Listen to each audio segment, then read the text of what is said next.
네, 화면 보이시나요? 네, 보이세요? 네, 그러면 오늘 클래스 미팅 26번째 시간 시작할게요. 자, 시작하기 전에 그림 하나 보면서 시작을 할까요?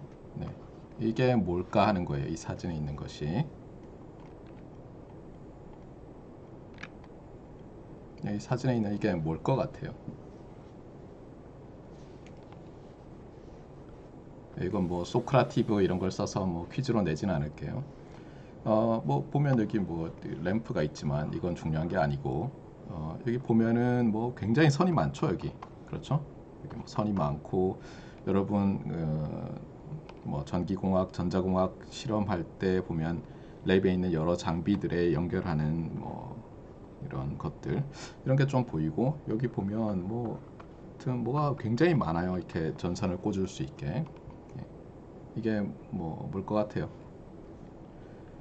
요 밑에 이제 제가 붙여놨는데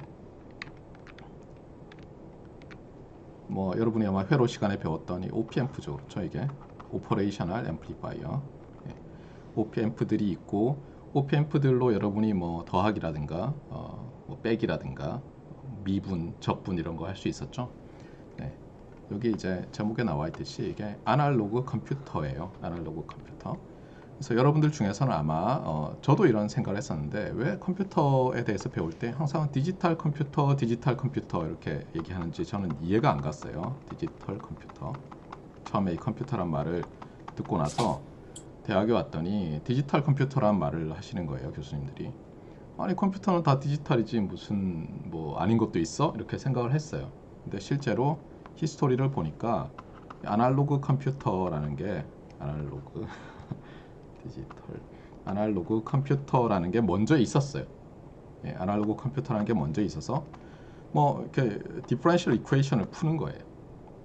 디퍼런셜 이퀘이션을 푸는데 어떻게 푸냐면 뭐 예를 들어서 LCD로 이제 내가 알고 싶은 어떤 미분 방정식을 만들어요.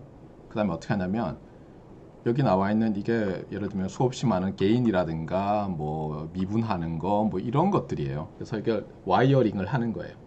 내가 풀고 싶은 미분 방정식이 뭐 예를 들어서 입력의 5차고 뭐 출력의 7차다 그러면 미분기 막 써가지고 이렇게 와이어를 막 꽂아 놓는 거예요. 그 다음에 어, 뭐 입력이 뭐 유닛 스텝이다 그러면 유닛 스텝을 탁 인가를 해서 나오는 게 여기 보면 이게 스피커가 아니에요. 이게 예전에는 레이더에도 썼지만 이게 브라운관 같은 거예요. 여기에 이렇게 커브가 그려지는 거예요. 빙 이렇게. 그럼 이걸 보고는 아 이게 솔루션이구나 이렇게 아는 거예요. 이런 아날로그 컴퓨터가 먼저 있었어요. 그러니까 컴퓨터라는 것은 말 그대로 이제 계산하는 기기 이런 뜻이잖아요. 그래서 아날로그 컴퓨터라는 게 있었는데 이게 어떻겠어요? 뭐 좀 파라미터 바꾸려 그러면 전선저기 꽂았다가 여기 바꾸고 뭐 온갖 짓을 다 해야 되겠죠. 그러니까 매우 뭐랄까요? 불편한 기기였죠. 정확하지도 않고 특히 이제 리니어 컨스탄 코에피션트 디퍼런셜 이퀘이션으로 나타난 것 말고도 여기 막 했을 거 아니에요? 그렇잖아요. 넌리니어 미방 같은 것도 했을 텐데 여러분들이 뭐 카오스 이론이라든가 뭐 프랙탈 뭐 이런 거 하면서 들었을 때 대충 알듯이 넌리니어 미방 같은 경우에는 어때요? 조금만 뭐가 달라져도 결과가 엄청나게 많이 바뀔 수 있죠. 그러니까 이게 뭐 릴라이어블 하지가 않았어요. 여기 있는 뭐 애더 또는 멀티플라이에서 정확하게 곱해졌는지 이런 거 알 수 없었잖아요. 그래서 어떻게 보면 이제 디지털 컴퓨터라는 게 나온 거예요. 아시겠죠? 네. 자, 우리 하던데 계속 하도록 합시다. 그래서 오늘 렉처 26이고 렉처 26에서 할 것은 뭐냐면 C 트랜스폼을 이용해서 discrete time Fourier transform 특히 두 개로 나누면 magnitude response와 이제 phase response가 있을 텐데 그것을 직관적으로 이제 쉽게 이해하는 법을 공부하는 거예요. 비슷한 과정을 우리가 라플라스 트랜스폼에서 이미 했죠. 차이점은 뭐예요? 라플라스 트랜스폼에서는 우리가 이게 S 플레인이면 이 S equals J 오메가라는 이 이미지너리 엑시스 상에서 이 H of S 뭐 시스템이라면 시그널이라면 x of s를 이밸류에이션 한 것이 바로 푸리에 트랜스폼이었죠. 이것과 마찬가지로 이제 Z 트랜스폼에서는 컴플렉스 Z 플레인 상에서 우리가 유닛 서클을 그리고 유닛 서클을 이 1지점에서 요 각도 오메가를 쭉 0에서 2파이까지 바꾸면서 어떻게 하죠? 뭐 x of z라는 녀석을 이밸류에이션 한 것이 DTFT가 되겠어요. 그런데 우리가 예를 들어서 주어진 뭐 rational DTFT가 주어졌어요. 그러니까 DTFT가 a rational function of j 오메가 이렇게 됐다고 합시다. 그랬을 때 이제 이걸 딱 보기만 해가지고 우리가 뭐 어떤 식으로 매그니튜드 리스판스가 그려질지 직관적으로 안 올 수 있단 말이죠. 그럴 때는 어떻게 하냐면 차원을 이렇게 높이는 거예요. 그렇다고 해서 뭐 대단히 높이는 게 아니라 Z 트랜스폼이든 DTFT나 CTFT에서는 1차원적이죠. 오메가라는 1차원 변수에 의해서 만들어지는 함수인데 이것을 컴플렉스 플레인 상으로 2D로 확장해서 폴이 어디 있고 제로가 어디 있고 이렇게 하면서 이해를 하는 거예요. 중요한 것은 공통점이 뭐라고요? 네, 이 뭐 CTFT든 DTFT든 J 오메가 또는 E to the J 오메가의 레이셔널 펑션으로 나타나는 경우에 유용하다는 거죠. 자, 한번 봅시다. 먼저 어떤 Z1이라는 discrete time 시그널이 있는데 Z1을 Z 트랜스폼을 했더니 Z-A 이렇게 나왔어요. 그럼 Z-A 이렇게 나왔을 때 이 시그널의 discrete time Fourier transform의 매그니튜드가 어떻게 변할 것이냐, 특히 뭐 보통 매그니튜드 스퀘어가 어떻게 변할 것이냐. 그 다음에 x2 of n이라는 것이 있었는데 이것이 Z 트랜스폼. 근데 딱 하필이면 이렇게 x1의 Z 트랜스폼을 인버스한 거라고 한번 생각해 봅시다. 먼저 이 위의 것은 어떻게 볼 수 있냐면 1분의 z-a 이런 꼴이니까 폴은 없고 제로만 a라는 지점에 있는 거고 이것은 1 나누기 z-a니까 폴이 a에 있고 제로는 없는 경우죠. 자, 그래서 a라는 지점이 예를 들어서 뭐 리얼 파지티브라고 합시다. 그래서 여기 있어요. 여기 있으면 우리가 어떤 임의의 z에서 이 z 트랜스폼 값을 알고 싶다고 해보세요. 그래서 요거를 어떤 임의의 z라고 하면 먼저 z 빼기 a라는 것이 컴플렉스 넘버로서 어떤 의미를 갖느냐. 이건 벡터에서도 마찬가지지만 a에서 z 방향으로, 그러니까 a를 플레인의 컴플렉스 플레인의 오리진으로 봤을 때 상대적으로 보이는 z죠. 그러니까 여기를 오리진으로 봤을 때 이 z니까 요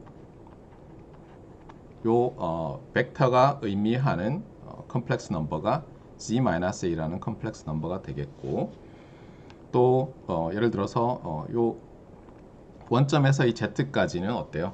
그냥 말 그대로 z라는 컴플렉스 넘버를 의미하는 벡터가 되겠죠. 그래서 그냥 뭐 z를 바꾸면서 생각하면 뭐 이게 뭐 특별한 게 있나 싶겠지만 우리는 어떻게 하겠다고요? 예, 유닛 서클 상에 있는 z를 생각하겠다는 거죠. 예를 들면 그림이 좀 이상하긴 하지만 이 z가 e to the j 오메가라고 해보세요. 그 다음에 a가 뭐 1보다 큰 실수라고 합시다. 그러면 어떻게 됩니까? z 빼기 a는 a로부터 z까지의 컴플렉스 넘버인데 오메가가 0일 때는 굉장히 값이 작고 쭉 증가하다가 여기서 최대가 되고 또 쭉 감소해서 여기서 최소가 되죠. 그래서 만약에 이 z-a가 분자에 있다면은 x1처럼 어떻게 됩니까? 이 매그니튜드는 오메가가 0일 때 제일 작다가 오메가가 파일 때 제일 크게 되겠죠. 반대로 1 over z-a일 때는 매그니튜드가 거꾸로 되고 그 다음에 얘의 베이스는 요 각도가 되죠. 여기 오리진이 있다고 보는 거니까 반대로 이 녀석은 거꾸로 되겠어요.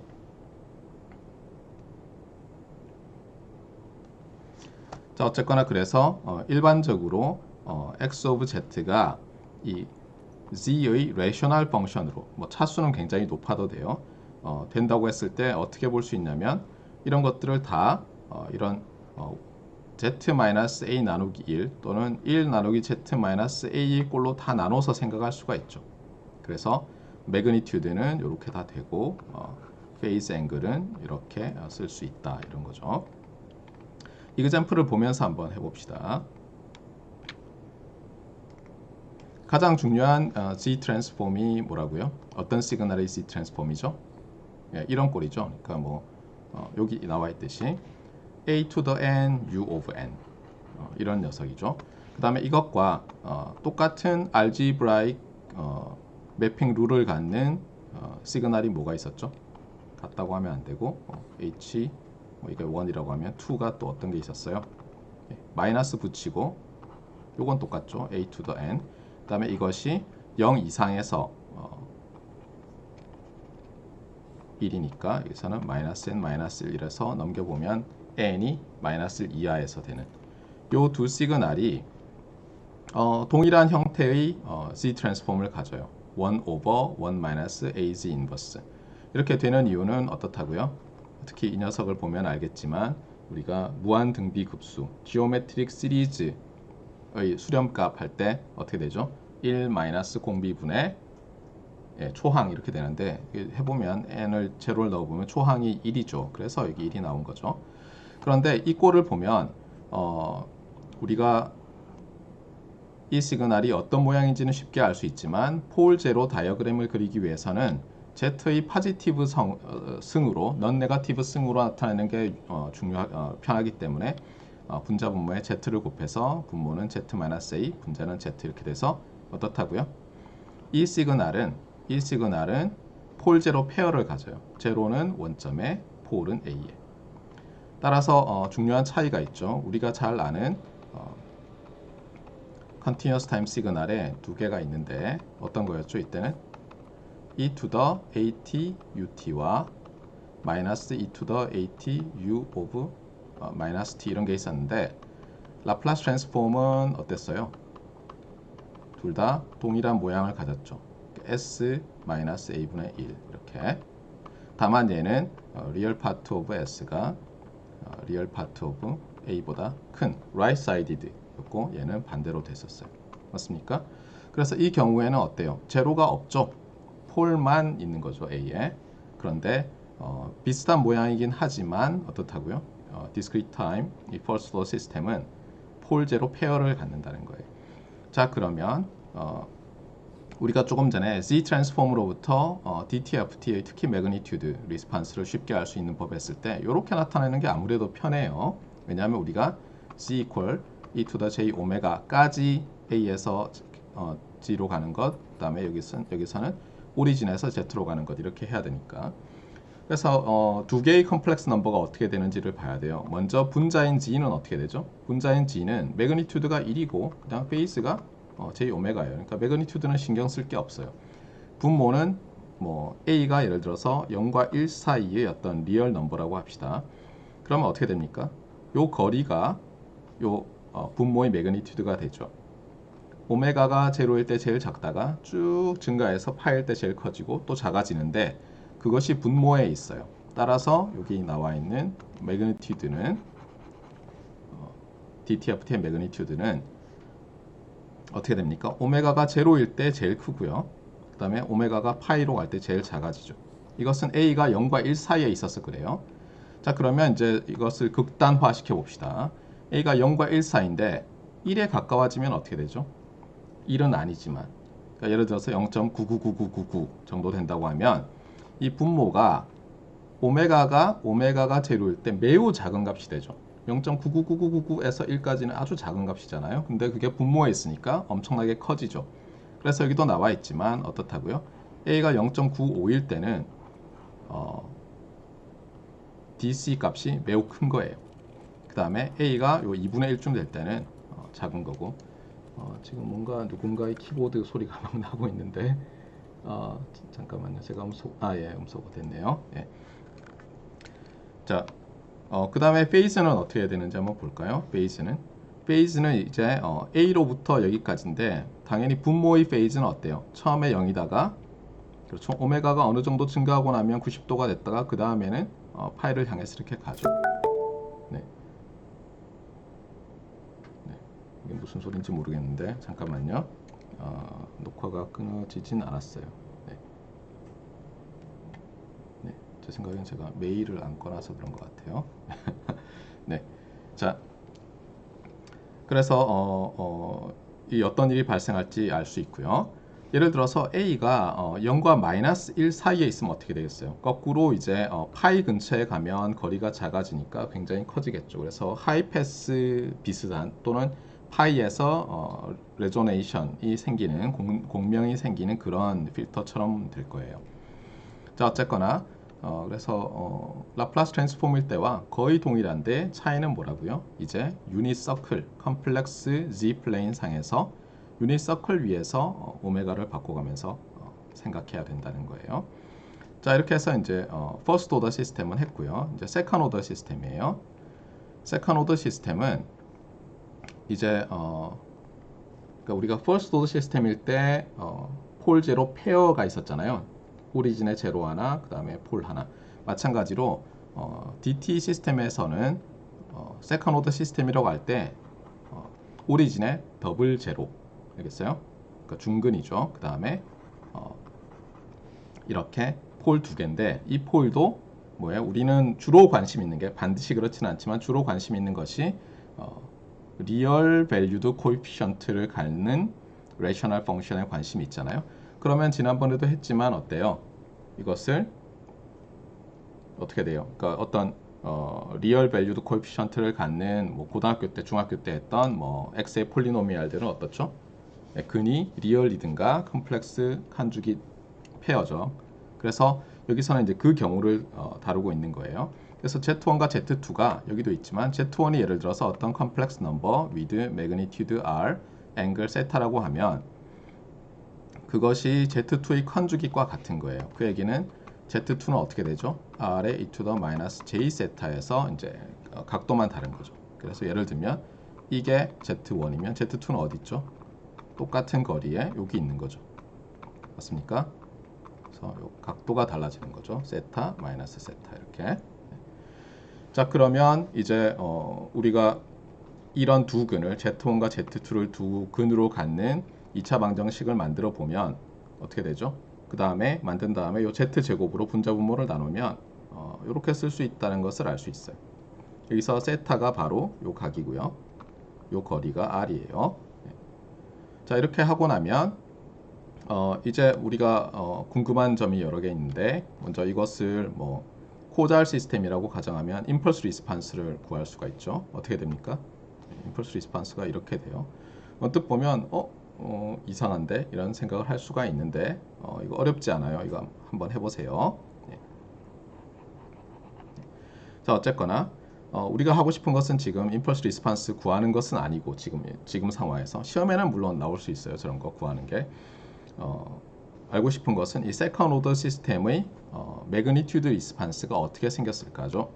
그래서 한번 보자고요. 먼저 제로 두 개를 이렇게 빵 표시를 해요. 여기 보면 알겠지만 어때요?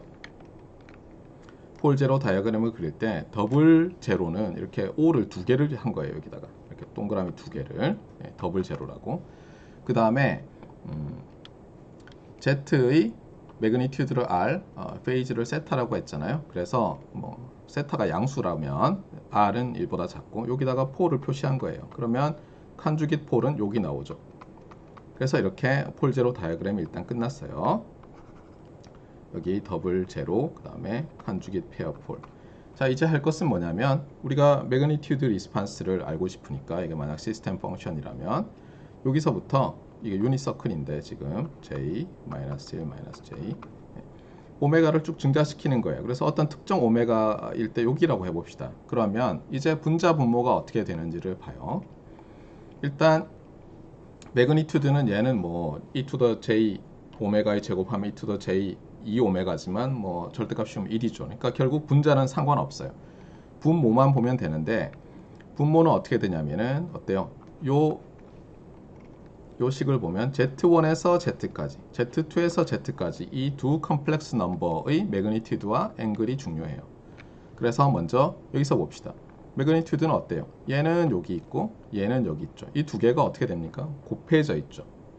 그러니까 여기서 이렇게 쭉 가면은 대충 여기서는 뭐 크게 변하지 않다가 이제 이쪽으로 가면서 어때요? 거리가 굉장히 멀어지죠. 둘 다. 맞습니까? 근데 지금 분모에 있잖아요. 그러니까 여기서도 또 파이 플러스 마이너스 파이 쪽으로 가면 값은 작아지겠구나. 그런데 그렇지 않고 예를 들어서 이 세트 요 폴들이 있는 요 앵글 비슷하게 세타가 가면 어떻게 될까? 잘은 모르겠는데 극단적으로 또 생각해 봅시다. 이 폴이 유니서클에 매우 가깝다고 하면 어떤 일이 생기겠어요? 이 거리는 비록 멀겠지만 요 거리가 매우 가까워지죠. 그렇죠? 그래서 어떻게 되겠어요? 분모가 아주 작아지잖아요. 그 얘기는 분모 나누기 분자 나누기 분모하면 매그니튜드가 엄청나게 커질 수 있죠. 그래서 여기서도 보면 이렇게 더블 피크가 나타나요. 요 근처에서 한번, 요 근처에서 한번. 맞습니까? 그래서 세타 근처에서 정확히 세타는 아니에요.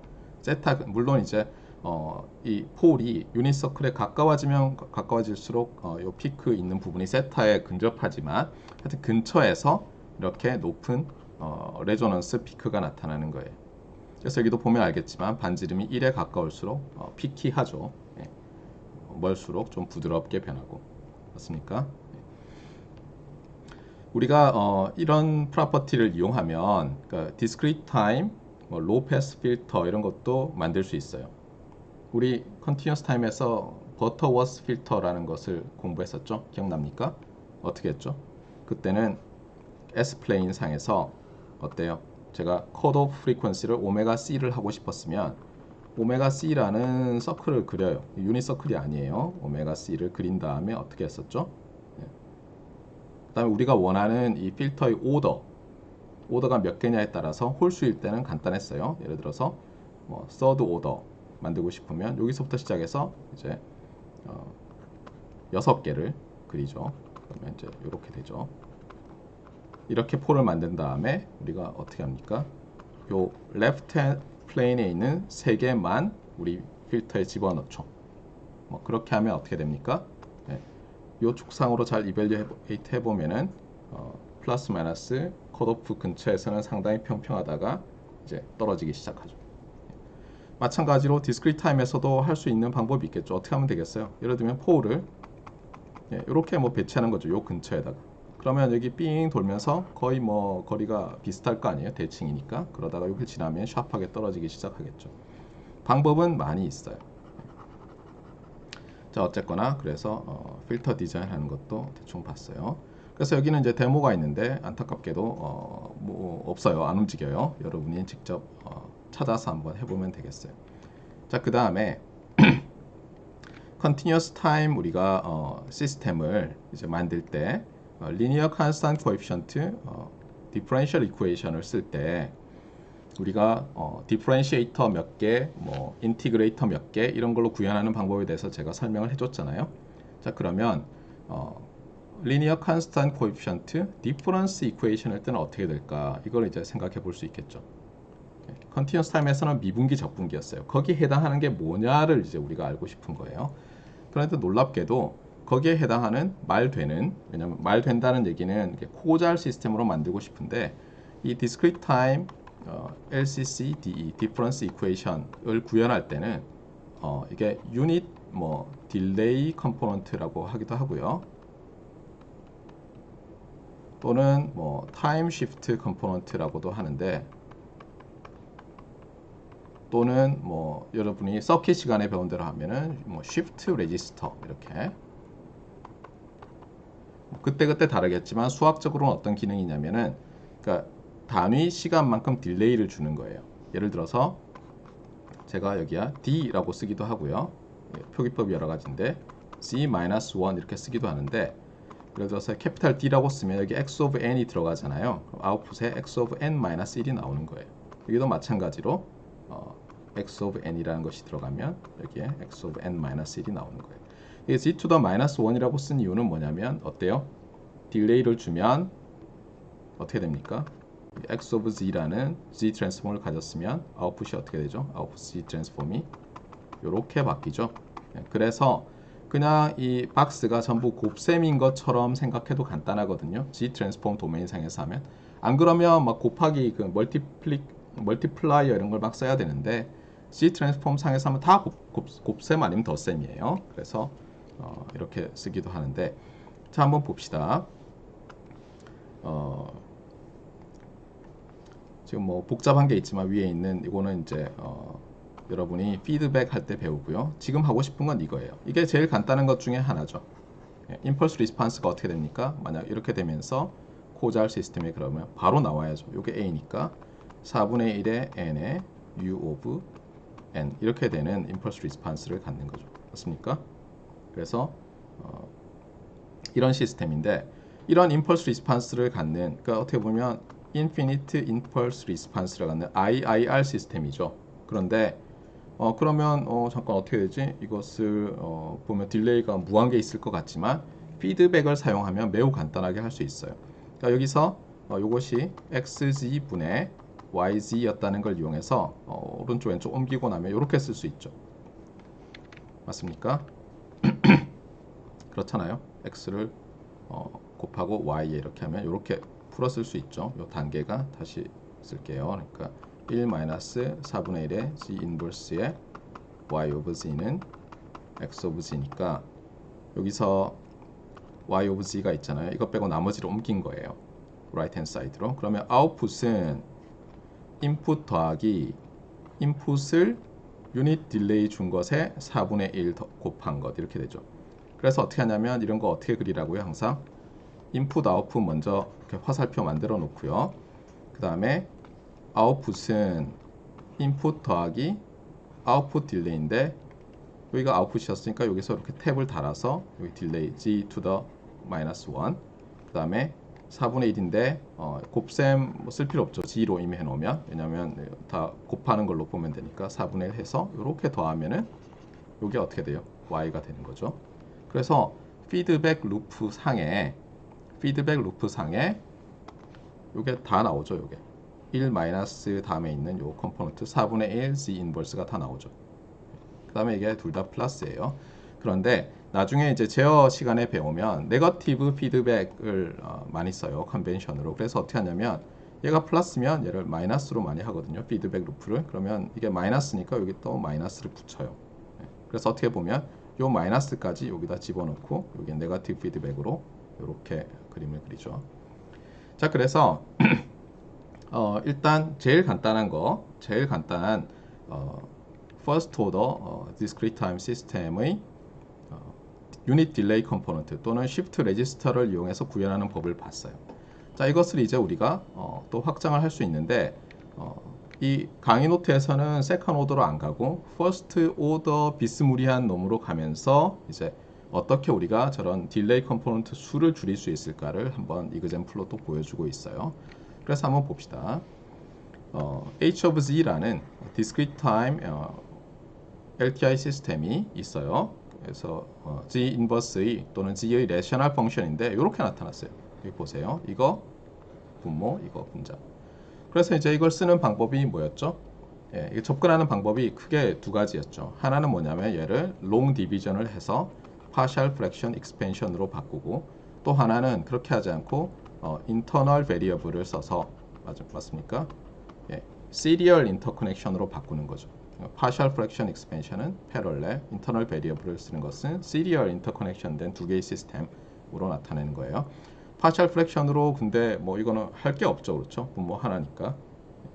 이것을 그냥 입력을 스케일하고 그 다음에 피드백 루프 하나 써서 하는 걸로 구현할 수도 있어요. 근데 여기서는 이 인터널 베리어블을 쓰는 것을 할 거예요. 근데 인터널 베리어블을 쓸 때 어떻게 할 수 있어요? 여기서 먼저 인풋과, 그렇잖아요. 인풋 x와 얘가 곱해진 것을 인터널 베리어블, 뭐 여기서는 v라고 했는데 v로 놓을 수도 있고, 또는 이게 커뮤터티브 하니까 v와 얘가 곱해진 것을 우리가 인터널 베리어블 v로 놓을 수가 있죠. x와.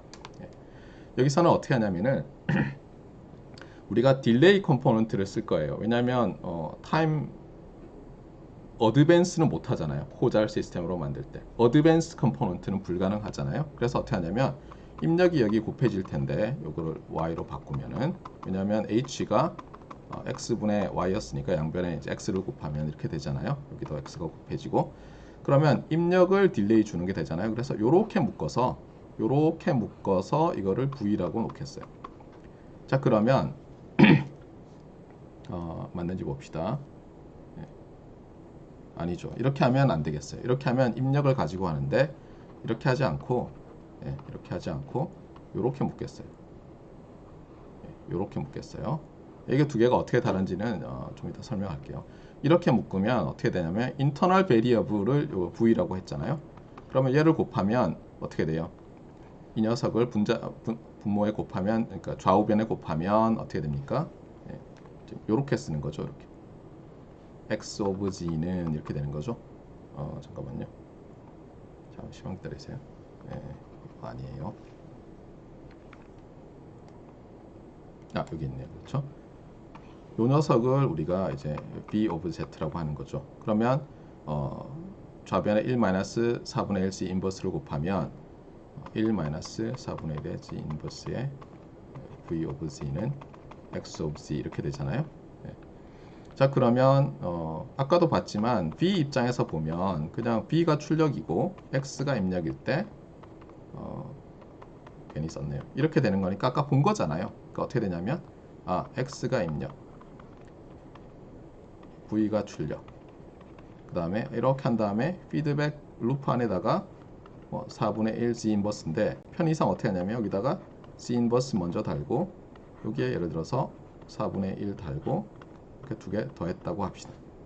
그러면 일단 v가 만들어졌죠. 그러고 나면 이제 어떻게 됩니까? y of z는 1 마이너스 2 times z to the minus 1 v of z 이렇게 되니까 이제 어떻게 됩니까? y of z는 어떻게 되죠? 풀었으면 v of z의 2배의 z 인버스의 v of z니까 일단 v를 그냥 넣어주고요. 그 다음에 여기다 더하기 한 다음에 어때요? v를 딜레이를 주고요. 딜레이를 주고 그 다음에 마이너스 2배를 해서 이렇게 대주면 되는데 그러고 나서 보니까 잠깐만 요 값이랑 요 값은 똑같은 거 아닌가요? 그러니까 여기에 지금 피드백이죠. 피드백 섹션이 있고 여기가 피드 포워드 섹션이 있는데 이렇게 치환하고 나니까 여기가 똑같으니까 이 딜레이 컴포넌트를 하나 없앨 수 있겠어요.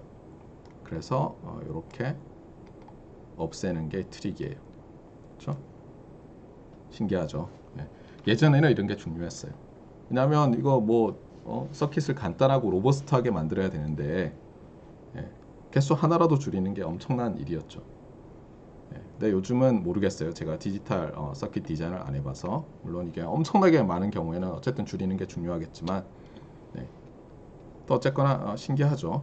그 다음에 또 하나는 뭐냐면 아까 우리가 이제 요 녀석과 묶었잖아요. 그런데 이 녀석과 x를 묶으면 어떻게 되냐면 사실은 요거를 하나의 섹션으로 보고 요걸 하나의 시스템으로 본 다음에 우리가 지금 LTI 시스템을 LTI로 만드니까 순서를 바꾸는 거잖아요. 근데 이거 두 개를 바꿔보세요. 순서를 이렇게 바꿔보세요. 그래도 리스판스는 오버롤 리스판스는 똑같을 텐데 우리가 딜레이 컴포넌트 수를 줄일 수 있겠어요? 그때는 안 되죠.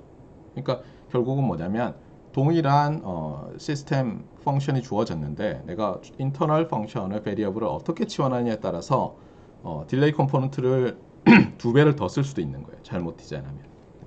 그래서 이때는 어쨌든 치환하는 방식을 잘 선택해서 사실 잘못 치환했어도 그린 다음에 또 보고는 이거 바꾸면 되겠네 이렇게 할 수 있잖아요. 그래서 딜레이 컴포넌트를 줄이는 게 여기서는 일종의 미션이 되겠어요. 자, 지금까지는 이제 우리가 바이레터럴 G 트랜스폼을 했고요. 여기서부터는 유니레터럴 G 트랜스폼을 할 거예요. 이것은 마치 우리가 바이레터럴 라플라스 트랜스폼, 유니레터럴 라플라스 트랜스폼 했던 것과 동일해요. 그러면 이제 유니레터럴 G 트랜스폼은 무엇이냐? 일단 먼저 정의를 보면 이래요. 예를 들면 x of n이라는 디스크리트 타임 시그널이 있어요. 이렇게 해서 이밸류에이션 한 걸로 볼 수 있는데 핵심은 뭐냐면 이 타임 인덱스가 우리가 정한 어떤 타임 오리진 과거의 것은 그냥 갖다 버리는 트랜스폼이에요. 그러니까 일반적으로는 유니레터럴 G 트랜스폼을 하면 이 시그널 x of n에 들어있던 정보의 로스가 발생해요. 갖다 버렸으니까. 요 음의 타임 인덱스에서 서로 달랐던 두 시그널이 넌 네거티브에서 같기만 하면 똑같은 유니래터럴 G 트랜스폼이 나오잖아요. 그래서 언뜻 생각하면 이건 무슨 바보 같은 짓이야 이런 생각이 들죠. 마치 유니래터럴 라플라스 트랜스폼에서처럼. 하지만 이제 그렇지 않다는 거예요. 그렇지 않다는 게 핵심이죠. 자, 프로퍼티를 먼저 봅시다. 이렇게 해서 이제 캘리그라픽 레터 X를 써서 X of G를 이렇게 정했는데요. 잘 보세요. 넌 네거티브죠. 그래서 풀었으면 일종의 이렇게 되는 거예요. X0 더하기 X1의 Z 인버스 더하기 X2의 Z 마이너스 2승 X3의 Z 마이너스 3승 이렇게 점점점 이렇게 가는 거죠. 자, 그런데 시그널이 처음부터 타임 인덱스가 네거티브에서 없었다고 해보세요. 그러면 이게 유니래터럴 G 트랜스폼과 바이래터럴 G 트랜스폼이 같을 거잖아요. 그래서 이런 프로퍼티가 있다. 이거 너무 당연해요. 그 다음에 어쨌든 X가 일반적으로 뭐 네거티브에서도 값이 있는 녀석이었는데 이것을 어쨌든 이 시그널의 유니래터럴 G 트랜스폼을 어떤 다른 시그널의 바이래터럴 G 트랜스폼으로 나타내고 싶어요. 그럼 어떻게 하면 되죠? 그냥 X에다가 U of N을 곱해요. 그러면 이제 N이 음수인 부분 싹 없어졌잖아요. 그 상태에서 바이래터럴 G 트랜스폼을 하면 되니까 여기서 보면 이제 이렇게 쓰는 거죠. Unilateral Z transform of X of N은 그렇죠? 그냥 Z 트랜스폼의 X, 바이래터럴이라는 뜻이에요. 이 과목에서는. 네. 주의할 것은 뭐라고요? 여러분이 서킷 시간에 아마도 봤듯이 어떤 교과목에서는 그냥 뭐 라플라스 트랜스폼, Z 트랜스폼 이렇게 하면 처음부터 유니래터럴이에요. 오히려 바이래터럴인 것이 스페셜 케이스예요. 그런데 이 과목에서는 이 시그널 젠 시스템즈에서는 그냥 라플라스 트랜스폼, Z 트랜스폼 하면 바이래터럴로 생각을 하겠어요.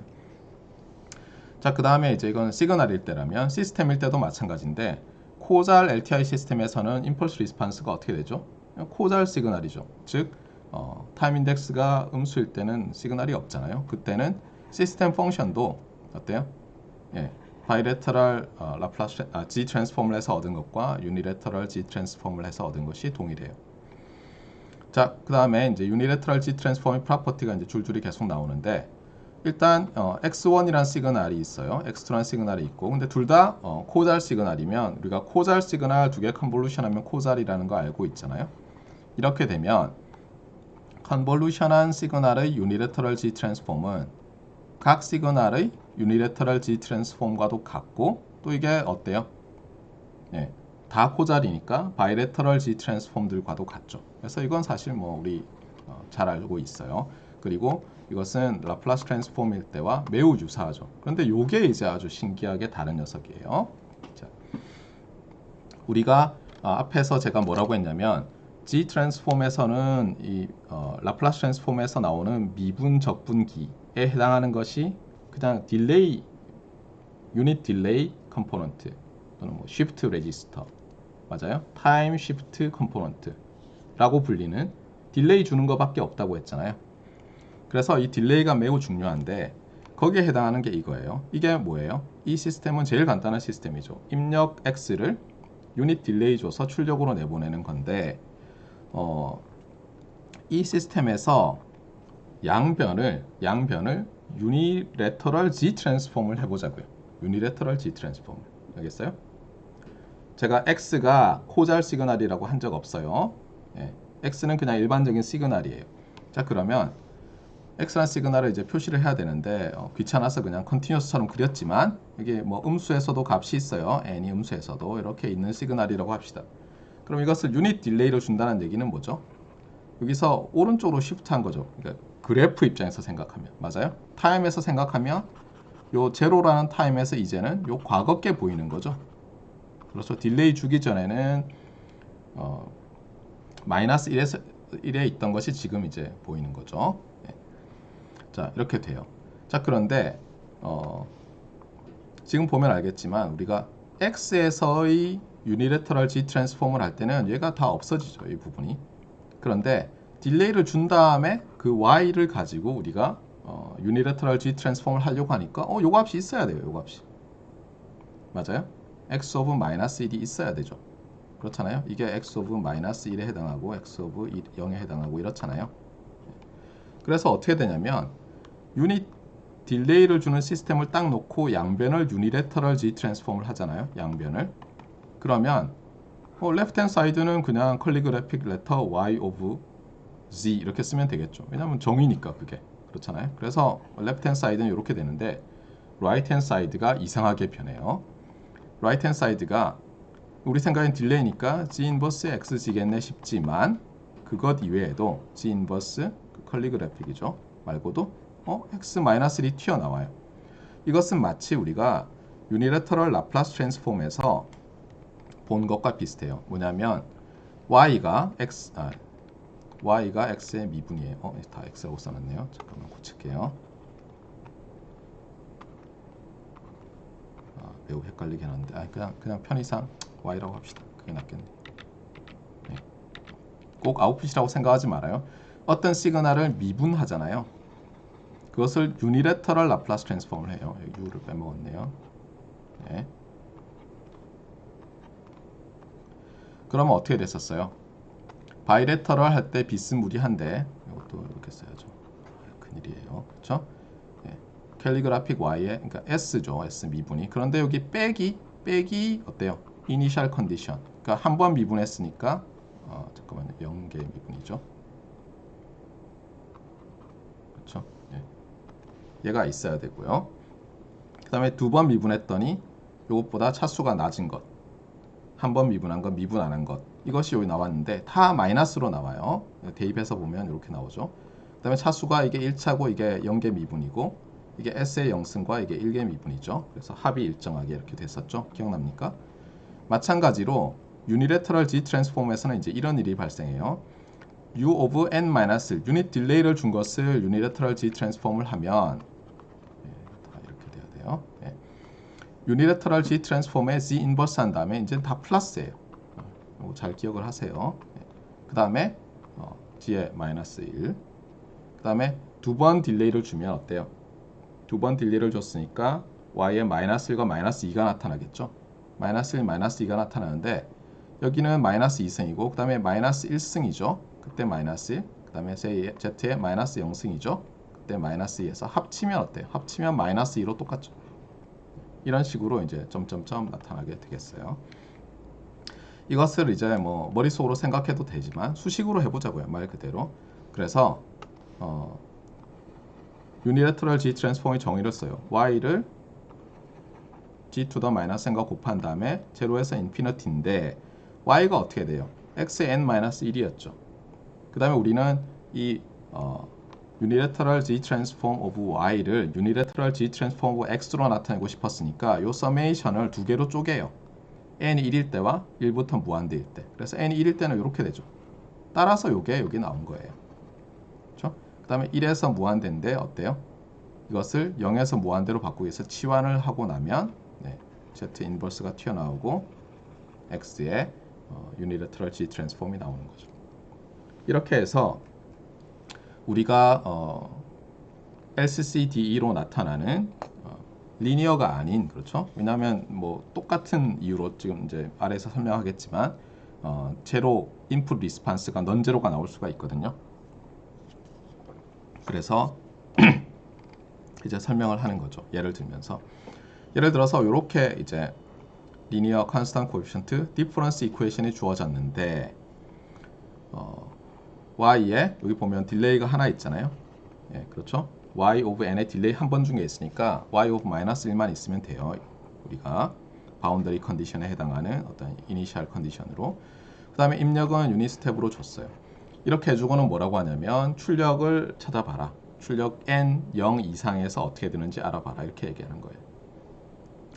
이렇게 하면 일단 이 디퍼런스 이퀘이션은 어때요? 양변을 유니래터럴 G 트랜스폼을 하는 거죠. 우리가 알고 싶은 것은 Q 어떻게 돼요? Y of n for n 0 이상에서 어떻게 되니? 이런 거니까 그렇잖아요. 질문이 이렇게 됐으니까 유니래터럴 G 트랜스폼을 하면 먼저 Y는 유니래터럴 G 트랜스폼하면 cal Y가 되고 컬리그래픽 Y가 되고 두 배는 그대로 나오고 그 다음에 얘는 딜레이를 줬으니까 Y of 마이너스 1과 더하기 G 인버스의 이게 마이너스 1이죠. G 인버스의 Y of Z 이렇게 나오죠.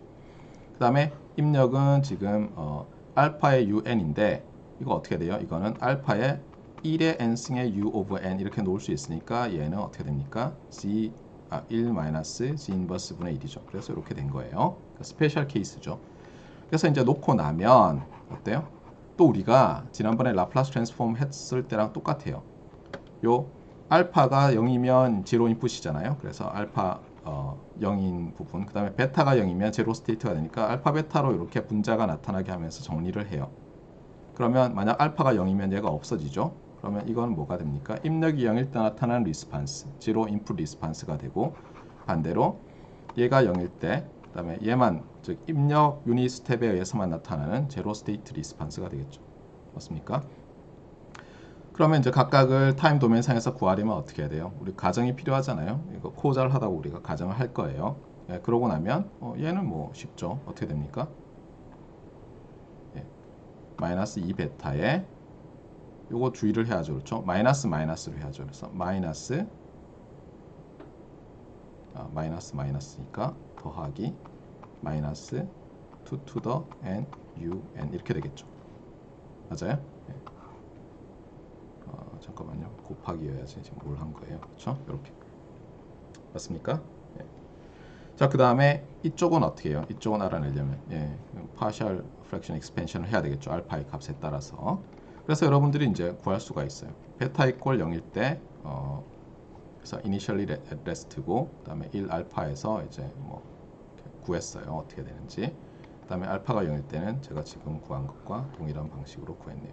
자, 이렇게 우리가 linear constant coefficient difference equation으로 주어지는 LCCD가 있을 때 어떻게 될 것이냐를 쉽게 알 수 있는데, 여기서 제가 이제 여러분한테 하나 해보라고 권하고 싶은 게 있어요. 그게 뭐냐면 고등학교 때 고등학교 수학에서 점화식이란 게 있었잖아요. 맞아요? 점화식 중에서는 사실 보면 여러분이 이제 수학의 정석이든 뭐 저는 정석 시대 사람이라서인데 뭐 하여튼 뭐 무슨 뭐 A급이든 블랙 라벨이든 뭐 찾아봐요. 그러면 한 절반 정도는 linear constant coefficient difference equation이에요. 딱 보면 여러분이 아이덴티파이 할 수가 있어요. 예를 들면 이렇게 돼 있다고 해봐요. an 빼기 3an-1 equal 뭐 1인데 이게 1? 예, 이것은 예를 들면 이렇게 합시다. n이 0일 때는 1이고 n이 0보다 클 때는 0이다. 이렇게 해놓고는 an 수열을 구하시오. 이런 게 있다고 해보세요. 예를 들어서. 자, 이제 이게 어떻게 보여야 돼요? an이 y of n으로 보여야 되고 an-3 y of n-1로 보여야 되고 얘가 xn으로 보여야 되죠. 그러니까 xn이 뭐예요? 델타 오브 n이네요. 아, 이 시스템의 임펄스 리스판스 구하는 거네. 그런데 보통 이렇게 할 때 뭐가 주어졌었어요? 예, a of 마이너스 1이 주어지지 않았어요? 기억나죠? 바로 이거예요. 그렇잖아요. n이 0부터인데 0 나오면 마이너스 1이 반드시 있어야 되잖아요. 그래서 딱 보면 무슨 일이 벌어질지 대충 알아요. 오케이. 뭐 이렇게. 아시겠어요? 그래서 정말 뭐 요즘 보니까 유튜브 이런 데 보니까 이제 학원 선생님들이 학생들을 끌기 위해서 뭐 무슨 문제 3초 만에 푸는 법 이런 게 있더라고요. 예. 근데 보통 그냥 3초 만에는 안 풀리고, 예를 들어서 이런 게 있는데 뭐 AN은 n이 무한대로 갈 때 어떤 비헤이비어를 보이느냐, 이런 문제는 이제 쉽게 알 수 있죠. 어떤 일이 생기겠어요? 어떤 일이 생길 것 같아요, 이게? 요걸 딱 보면 여러분이 어떻게 돼요? 딱 보고 y of z 마이너스 3z 인버스 y of z니까 이게 분모에 나타나면 아이고 3의 n승 u of n이 나타나겠네요. 그쵸? 그러니까 뭔가 있기만 하면 얘는 어때요? 그냥 발산하는 거예요. 밑도 끝도 없이. 예, 맞아요? 그러니까 딱 보면 알 수가 있어요. 그래서 한번 해보세요. 재밌어요. 특히 이제 뭐예요? 치환해가지고 뭐 그전엔 복잡하게 하고 있던 거 이런 거 다 쉽게 할 수 있고, 작년에 제가 많이 냈었는데, 작년 아니죠, 올해 초 작년 뭐 피보나치 수열 있죠, 여러분. 피보나치 수열을 0부터 해서 할 수 있잖아요. 이거 두 개 더하고, 이거 처음에 이렇게 두 개 주고 이거 두 개 더해서 나오고 두 개 더해서 이렇게 되는 거 있잖아요. 이게 피보나치 수열인가요? 맞아요? 이것도 있잖아요. 이것도 어떻게 돼요? 어떻게 보면 y of n이 y of n-1 더하기 y of n-2 뭐 이런 식이잖아요. 맞아요? 그러니까 이게 다 넘기면 어떻게 돼요? y of n 마이너스 y of n-1 마이너스 y of n-2 한 다음에 이게 뭐 모든 n 제로 이상에서 예, 주어졌다 이렇게 볼 수 있는 거죠. 그 다음에 이거를 y of 마이너스 2라고 놓고 y of 마이너스 1이라고 놓고 그러니까 뭐예요 이거? 제로 인풋 리스판스를 구하는 거네요. 제로 인풋 리스판스. 그래서 이것도 뭐 어떻게 될지 알 수가 있어요. 쉽게. 그래서 이런 것도 한번 해보시면 좋겠어요. 참고로 그 홈페이지 아니 그 LMS 들어가 본 학생들은 알겠지만 제가 좀 바꿨어요. 이번에 기말고사를 4문제를 낼 건데 사실 1번 문제가 좀 길어요. 1번 문제가 30점짜리예요. 그러니까 15점짜리로 제가 항상 냈잖아요. 한 문제당. 1번이 30점이고 따라서 처음 30분이 이제 1번 문제 할당될 거고 LCC DE에 관한 거예요. 이게 디퍼런스인지 디퍼렌셜인지는 안 가르쳐 줄 거예요. 그래야 여러분이 공부할 거 아니에요. 당연히 어때요? 유니레터럴, 바이레터럴 뭐 이런 말 나올 거고 파셜 프랙션 익스펜션이든 아니면 뭐든 나올 거고 구현하는 것도 나올 수 있죠. 그렇죠? 미분기를 2개 써서 구현하시오 이런 거 나올 수 있어요. 그러니까 여러분이 반드시 한번 해보세요. 자, 그 다음에 여기 보면은 이제 뮤직 CD 리코딩 이렇게 나오는데 실러버스를 기억하는 학생들은 알겠지만 제가 교과서 순서랑 약간 바꿨죠.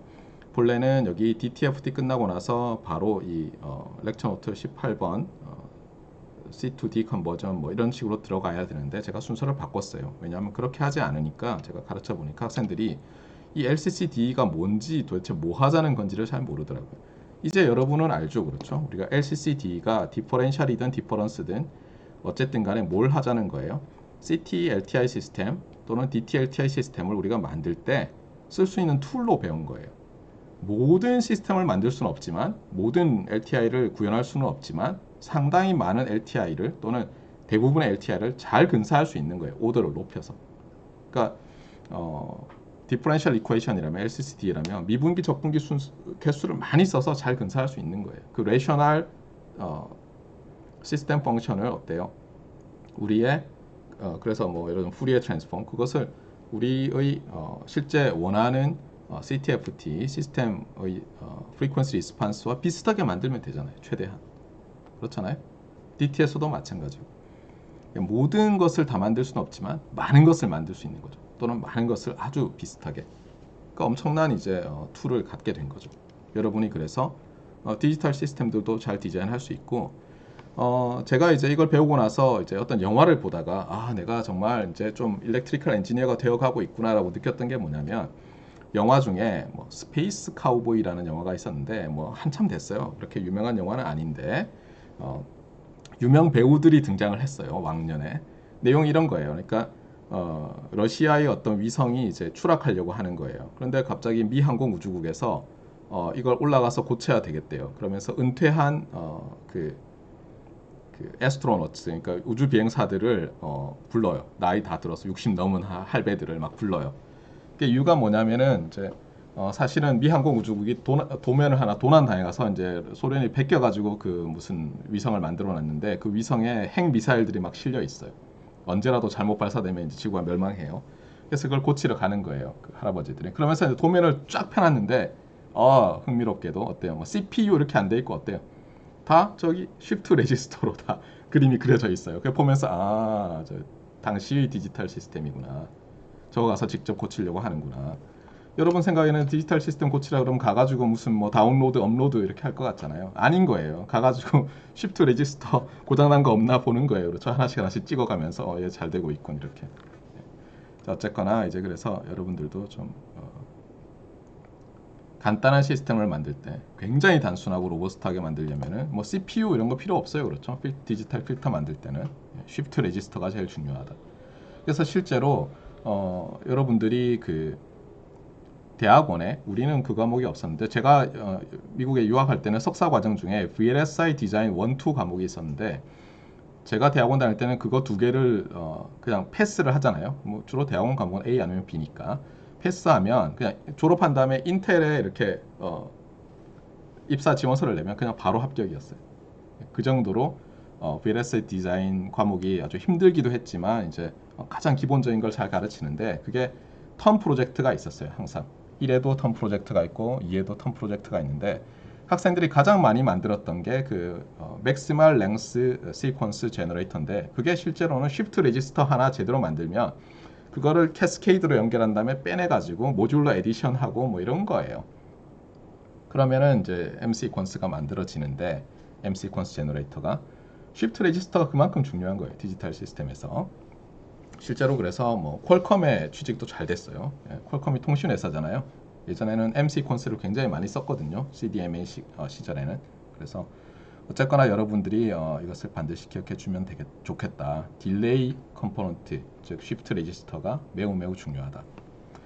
자, 이제는 이제 다른 토픽으로 넘어갈 거예요. 그래서 여기서부터는 이제 샘플링이라는 주제에 대해서 공부를 할 텐데 이 샘플링이라는 말이 참 애매한 말이에요. 샘플링.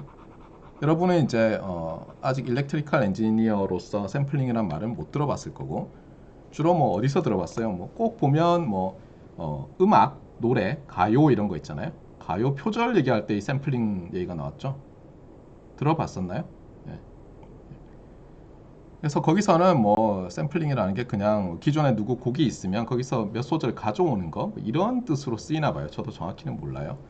근데 우리가 말하는 샘플링은 그런 게 아니에요. 근데 또 문제는 뭐냐면 이런 거예요. 이 샘플링이라고 할 때 그 제가 왜 그 페트로나스 빌딩 얘기하면서 말레이시아 쿠알라룸푸르에 있는 그 이거 오른쪽 건물 왼쪽 건물 얘기를 했잖아요. 오른쪽 건물엔 저 같은 사람들이 어떤 수학적 논리적인 기능들을 수행하면 우리가 좋은 일이 생기나. 예를 들면 통신을 하는 데 있어서 노이즈 채널이 있어요. 그때 어떤 식으로 나의 메시지를 인코딩을 해서 보내면 어느 정도 노이즈가 있더라도 거의 노이즈 없이 복원할 수 있느냐, 디코딩 할 수 있느냐.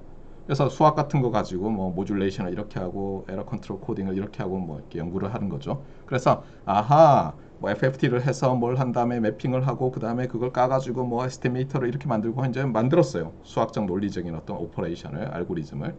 그 다음에 제가 이제 디지털 시스템 디자인하는 왼쪽 건물에 있는 사람한테 그걸 만들려고 하는 거예요. 그럼 어때요? 그거를 예를 들면 최소한의 전력으로 가장 빠르게 그렇잖아요. 뭐 이런 걸 하는 거예요. 왼쪽 건물에 있는 사람들은. 네.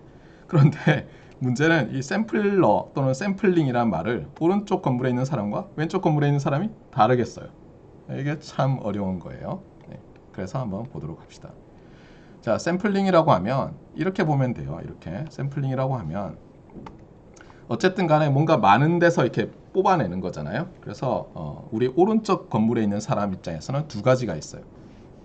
컨티뉴어스 타임에서 컨티뉴어스 타임 시그널에서 디스크리트 타임 시그널로 가면서 이제 샘플링 하는 게 있어요. 그 다음에 디스크리트 타임 시그널에서 잘못 썼네요. 디스크리트 타임으로 가면서 또 샘플링 하는 게 있어요. 샘플링을 알겠어요? 우리 입장에서는 그러니까 컨티뉴어스 타임에서 디스크리트 타임으로 가는 그러니까 예를 들면 x of t라는 시그널이 있는데 디스크리트 타임 시그널은 뭐라고 할까요? 이거를 컨티뉴어스를 c, 디스크리트를 밑에 첨자를 d라고 합시다. 이제 요렇게 가면서 이제 뭔가 정보를 막 버리고 적당히 뽑아오는 거고 여기서는 디스크리트 타임 시그널 x1이 있는데 여기서 디스크리트 타임 시그널 x2로 가는데 막 일부만 뽑아내고 일부는 버리는 그런 샘플링이 있는 거예요. 알겠어요? 그러니까 저희들 입장에서는 오른쪽 건물에 있는 사람 입장에서는 이게 수학적인 오퍼레이션이에요. 예를 들면 어떤 게 있냐면 이런 거예요. 디스크리트 타임 시그널을 어떻게 만드냐면 컨티뉴어스 타임 시그널에서 어떤 일정 시간 간격으로 뽑아내요. 그러니까 이런 거죠.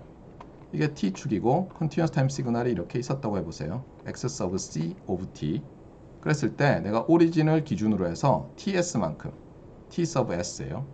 s는 당연히 샘플링 이런 뜻으로 썼어요. 양수고. 그래서 여기서 이런 간격으로 이제 샘플링 인스턴트, 샘플링 위치를 뽑아낸 다음에 여기서 이밸류에이션을 하는 거예요. 이렇게. 그래서 뭐냐면 얘가 x sub d의 제로가 되고 얘가 x sub d의 1이 되고 이렇게 해서 만드는 거예요. 간단하죠, 그렇죠? 펑션이 있으면 예를 들면 정수에서 이밸류에이션을 해가지고 디스크리트 타임 시그널을 만드는 거예요. 그게 저 같은 오른쪽 건물에 있는 사람들이 말하는 샘플링 중에서도 가장 간단한 유니폼 샘플링이라고 해요. 어떤 사람들은 그냥 이걸 샘플링이라고 해요. 그러니까 이게 용어가 정말 어려워요. 용어가.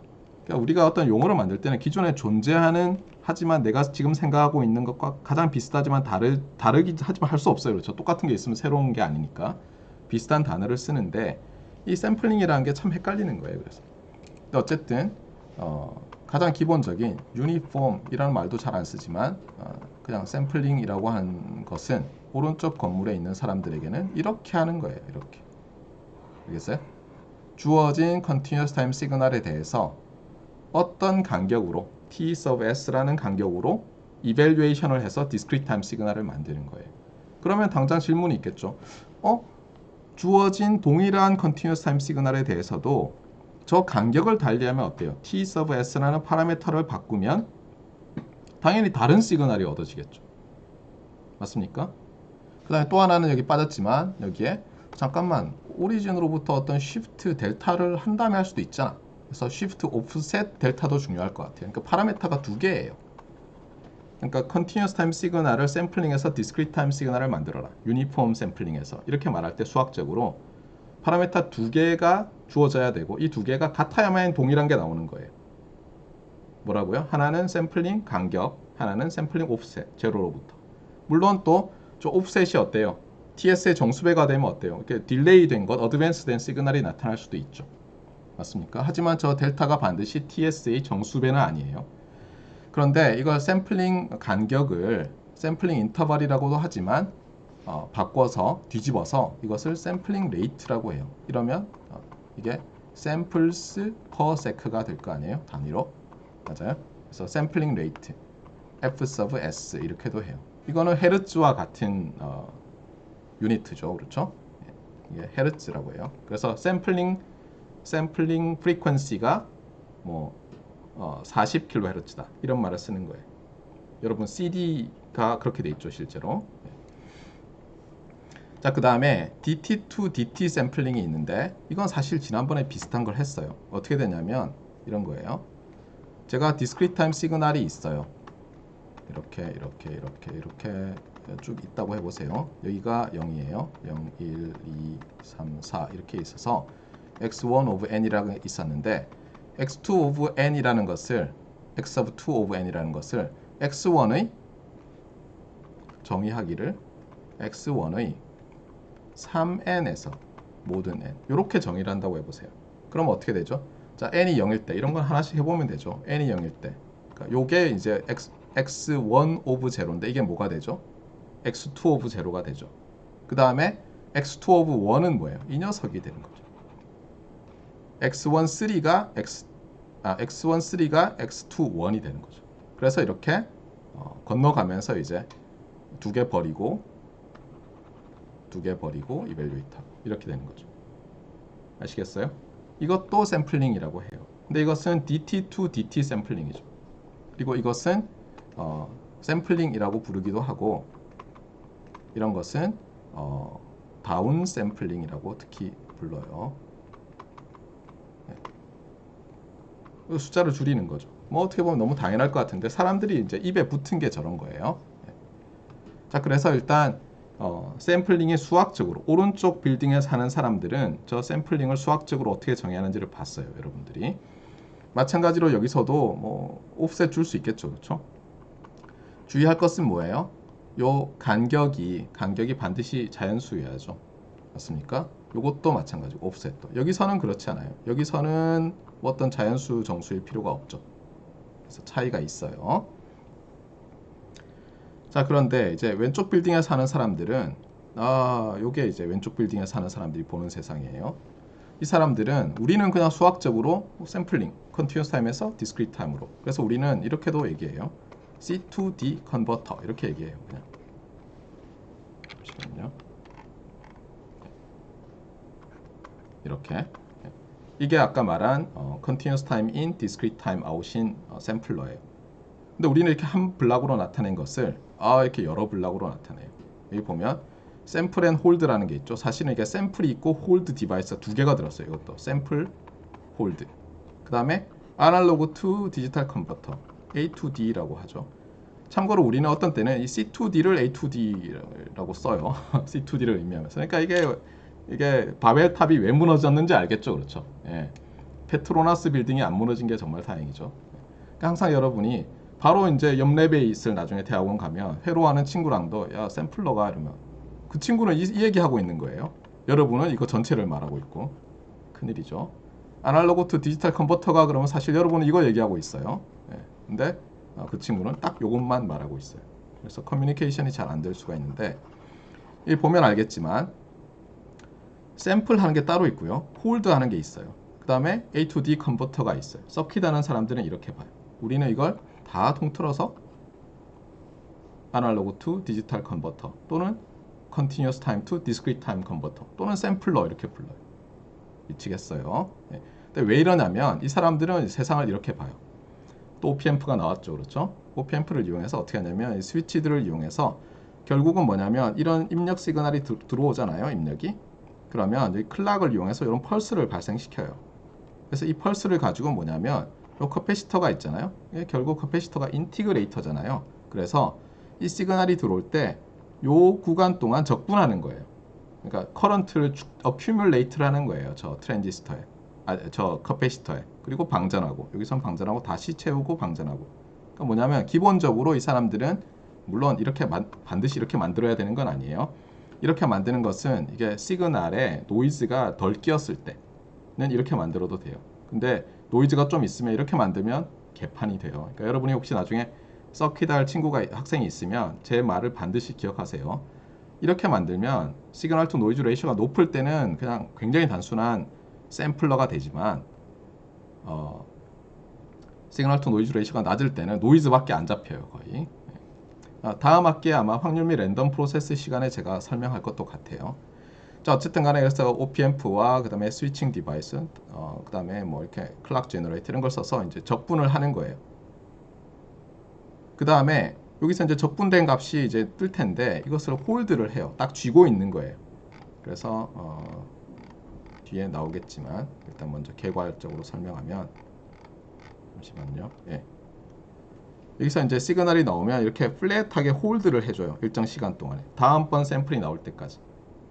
그 동안에 A2D 컨버터가 어떻게 하냐면 요 전압을 전류라면 뭐 전압이라고 하면 전압을 내 트레스홀드 어디에 들어가는지 컴패레터로 비교를 쫙 한 다음에 뭐 000이다 이거는 001이다 이런 식으로 디지털로 바꿔주는 거예요. 파이나이트 비트로. 예. 그래서 이 서킷 하는 사람들은 저런 어떻게 보면 펄스를 만들어서 쇼타임 인티그레이션을 계속 수행하는 게 샘플러고, 알겠어요? 그다음에 홀드는 그 샘플러 아웃풋 나오는 걸 쥐고 있는 거예요. 그다음에 아날로그 투 디지털 컨버터는 컴패레터가 쫙 있는 거예요. 간단히 얘기하면 물론 아날로그 투 디지털 컨버터를 만드는 방법은 여러 가지가 있지만 간단하게 얘기하면 컴패레터예요. 근데 우리는 그렇게 보지 않고 다르게 보는데 문제는 뭐냐면 같은 오른쪽 빌딩에 사는 사람들도 또 이걸 또 다르게 얘기를 해요. 저는 어떻게 얘기했어요? 저는 샘플링이라는 것 자체를 C2D 컨버전과 동일하게 봤잖아요. 입력이 Continuous Time Signal, 아웃풋이 Discrete Time Signal. 그런데 이 노트를 만든 칭후 교수님은 샘플링을 Continuous Time에서 Continuous Time으로 가는 그런 걸로 생각을 해요. 여기 있잖아요. 어떻게 하냐면 이렇게 보는 거예요. X of T가 Continuous Time Signal이에요. 그 다음에 어떻게 하냐면 내가 샘플링 레이트가 1/Ts면 T면 T 간격 임펄스 트레인을 만들어요. 그것을 P라고 하겠어요. 그 다음에 곱해요. 그럼 어떻게 되죠? 그러니까 요거죠. 요것과 X를 곱해요. 그럼 어떻게 되죠? 이렇게 되잖아요, 여러분들. 그렇죠? 이것을 어때요? 샘플러 아웃풋이라고 보는 거예요. 그러니까 요 박스가 샘플러예요, 샘플러. 그러니까 아직은 어때요? 아직은 아웃풋이 Continuous Time Signal이죠. 그러니까 이분은 아마 제 생각에 서킷에 가까운 오른쪽 빌딩에 사는 분이거나 아니면 그 빌딩 중간에 있는 수없이 많은 브릿지에 사시는 분이라서 이렇게 표현을 하신 것 같아요. 그러니까 여전히 어때요? 이게 Continuous Time 축이고 이것도 아웃풋도 Continuous Time 축인데 이제 임펄스가 있죠. 근데 실제로 이렇게 구현할 수 있어요? 이런 거를? 임펄스를 어떻게 구현해요? 못 하잖아요. 그렇죠? 그래서 사실 이거 옛날 방식이고 저는 이거 아니라고 봐요. 근데 어쨌든 간에 이렇게 이제 볼 수 있다는 거죠. 그 다음에는 어떻게 하냐면은 질문을 해요. 자, 샘플링을 하면 어떤 일이 발생할까? 그러니까 여러분 생각에 이 샘플링 한다는 게 결국은 뭐 고등학교식으로 생각하면 리얼 도메인 상에서 정의된 어떤 함수가 있는데, 고등학교식으로 하면 function f from r into r인 게 있는데, 이것을 이밸류에이션을 해서 어떻게 돼요? g라는 걸 만든 다음에 z to r로 바꾼 거잖아요. 근데 보면 알겠지만 이런 시그널이 있는데 이렇게 듬성듬성 이밸류에이트해서 얘를 대표할 수 있어요?